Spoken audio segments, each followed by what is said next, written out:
dume inaweza kutibika kwa urahisi zaidi pale inapokuwa haijafika hatua mbaya.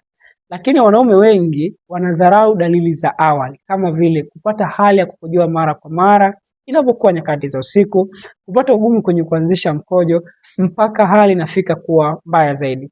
Wanaume unapoona dalili hizi tatu ni dalili kwamba changamoto yako ya tezi dume imefika katika hatua mbaya.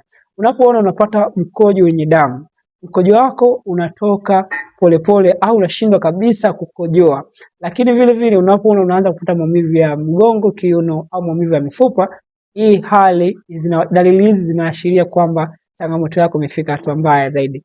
Anaitwa Dr. Mkoe, nimekuwa kwa miaka mingi sana nikisaidia wanaume wenye changamoto ya tezi dume kuweza kupona bila kufanya upasuaji. Kama unahitaji ushauri wa karibu au suluhisho la kudumu kutokana na changamoto hii, unaweza ukaniDM WhatsApp kuhusiana, niandikie msaada, nitakupa namna ambayo unaweza ukamaliza kabisa changamoto hii. Karibu.